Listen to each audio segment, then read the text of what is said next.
After a 33-year leave of absence from his alma mater, I am pleased to present to you Dr. William Gates.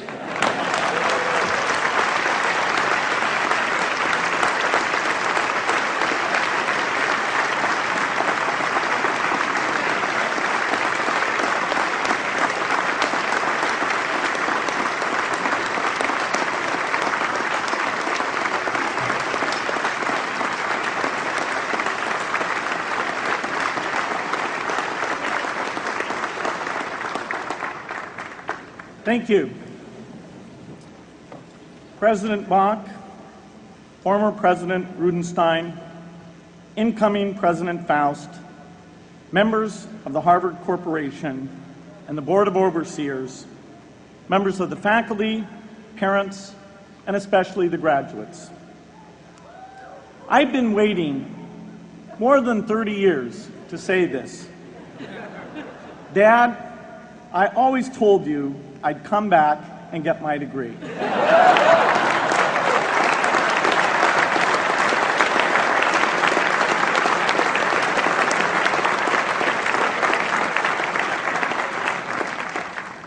I want to thank Harvard for this honor. I'll be changing my job next year, and it will be nice to finally have a college degree on my resume. I applaud the graduates for taking a much more direct route to your degrees. For my part, I'm just happy that the Crimson called me Harvard's most successful dropout. I guess that makes me valedictorian of my own special class. I did the best of everyone who failed. But I also want to be recognized as the guy who got Steve Ballmer to drop out of business school.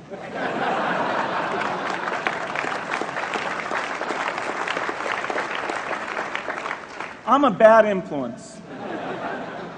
That's why I was invited to speak at your graduation. If I'd spoken at your orientation, fewer of you might be here today.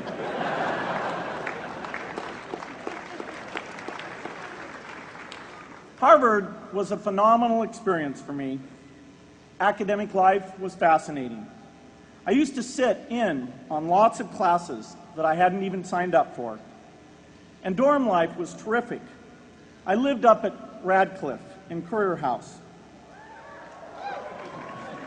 There were always a lot of people in my dorm room late at night discussing things because everyone knew that I didn't worry about getting up in the morning. That's how I came to be the leader of the antisocial group. We clung to each other as a way of validating our rejection of all those social people. Radcliffe was a great place to live. There were more women up there, and most of the guys were math science types.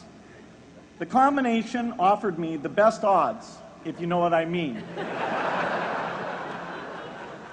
That's where I learned the sad lesson that improving your odds doesn't guarantee success. One of my biggest memories of Harvard came in January 1975 when I made a call from Currier House to a company in Albuquerque, New Mexico that had begun making the world's first personal computer. I offered to sell them software. I worried they would realize I was just a student in a dorm and hang up on me. Instead, they said, "We're not quite ready. Come see us in a month," which was a good thing because we hadn't written the software yet.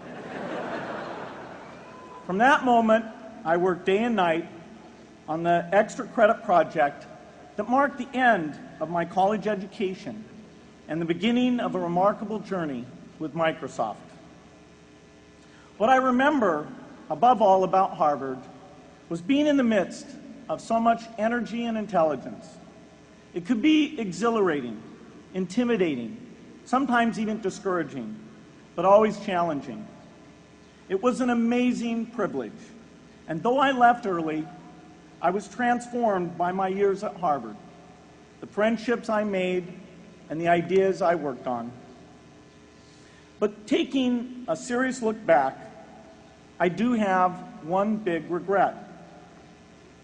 I left Harvard with no real awareness of the awful inequities in the world, the appalling disparities of health and wealth and opportunity that condemn millions of people to lives of despair. I learned a lot here at Harvard about new ideas in economics and politics. I got great exposure to the advances being made in the sciences. But humanity's greatest advances are not in its discoveries, but in how those discoveries are applied to reduce inequity.